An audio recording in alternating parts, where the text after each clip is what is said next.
Temos connosco o Dr. David Mourão. Acabámos de sair do curso de Comunicação Médica. Foi um sucesso, na minha opinião. Obrigado. David, em que medida é que a comunicação médica é importante na prática de um médico? Eu acho que hoje em dia cada vez é mais importante, não só na prática de um médico, mas em global na sociedade, nós precisamos cada vez mais de comunicar. E acho que com um médico isso é cada vez mais diferencial, porque nós se calhar há 40, 50 anos atrás tínhamos muito mais uma questão médica enquanto autoridade. Enquanto que hoje em dia é cada vez mais importante conseguir estabelecer ligação, conseguir estabelecer confiança, conseguir estabelecer empatia, e se eu falhar nesse mesmo estabelecimento que só acontece com uma boa comunicação, aquilo que me servia há 40, 50 anos atrás, hoje em dia deixa de servir. Quando tenho pessoas que estão cada vez mais questionativas, quando tenho pessoas que se tentam muitas vezes informar e mal muitas vezes, eu, enquanto médico, tenho de garantir que consigo não só ter o conhecimento do meu lado, mas consigo transmitir esse conhecimento ao outro lado. E para isso a comunicação vai fazer uma diferença brutal.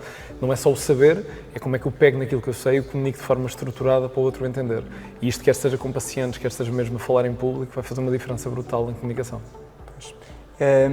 Temos aqui duas vertentes diferentes. Temos a comunicação médica em consultório, com o doente, e depois também temos a comunicação científica em palestras. Sim. Em que medida é que a forma do médico comunicar vai diferir numa e noutra situação? Há aqui coisas que acabam de ser transversais, que é muitas vezes um dos erros que nós vemos até dentro da profissão médica, é nós achamos muitas vezes que temos de desempenhar uma personagem para falar em público, uma personagem para reuniões, uma personagem para estar com pacientes, e a ideia é tentarmos ter uma comunicação que seja aglomerada, ou seja, cada um de nós acaba por ter um estilo de comunicação diferente, e a ideia é exatamente perceber para o meu estilo de comunicação quais são as coisas que resultam melhor. E depois, obviamente, tenho de fazer uma adaptação contextual àquilo que tenho. Obviamente que é diferente preparar um discurso ou preparar aquilo que é uma dinâmica com o paciente.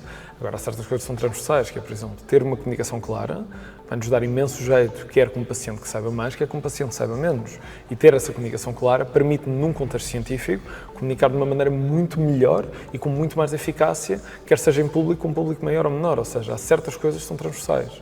Além da questão da clareza, acho que há dois elementos que também são importantes, nestes três.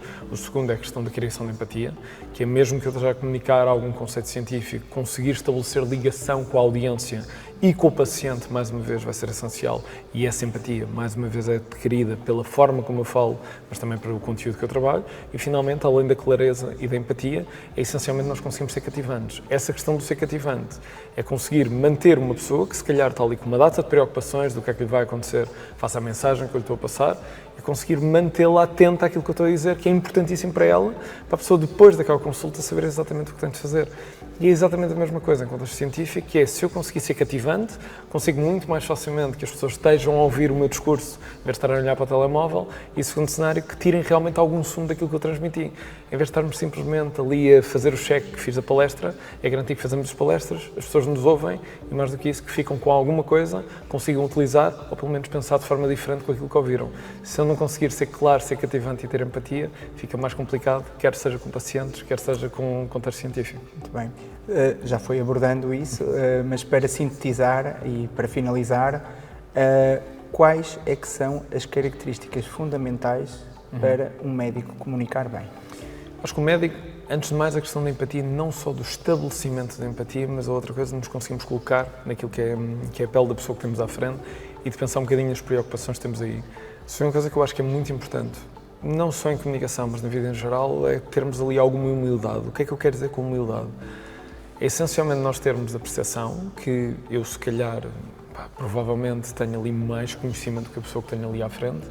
No entanto, eu tenho que ter a humildade suficiente para me conseguir colocar ao nível da pessoa, para comunicar ao nível dela, não no meu nível. Em que muitas vezes há palavreado técnico, estar ali a abordar coisas de maneira muito complexa, ou aprofundar muito certos temas que talvez não interessem ao outro, ou pior do que isso, que o outro não entende. Isso não vai estabelecer mais credibilidade, não vai fazer sair dali melhor, só me está a fazer pior naquilo que é a minha função, que é garantir que eu consiga adicionar valor e ajuda aquela pessoa. E acho que essa humildade nos conseguimos colocar no pé do outro e comunicar para o outro, acho que é uma coisa de vez em quando falha e acho que é uma coisa que é muito importante se ter. E em terceiro, além de termos também esta questão de humildade, acho que há uma outra coisa que é um médico que tem de ter também alguma visão. E visão, como é que eu quero dizer com isto? Essencialmente visão de escolher muito bem aquilo que vai comunicar e de perceber que tudo aquilo que nós comunicamos vai ter um impacto. E se eu conseguir ter essa visão estratégica, quer nos discursos que faço, quer nos eventos que frequento e também naquilo que eu comunico ao meu paciente, não pensar só no imediato, mas o que é que vem a seguir e quais as consequências práticas, como é que isto vai talvez mudar o comportamento do outro, quer no cenário de public speaking, quer no cenário de consulta, acho que essa visão acaba por nos ajudar a estar muito mais em controle da situação, em vez de estarmos muitas vezes sempre a apagar fogos e correr atrás do prejuízo. É pensar um bocadinho de antemão e ter essa visão aí naturalmente tende a ajudar. Com certeza. Muito obrigado, Dr. David. Obrigado, eu. Obrigado.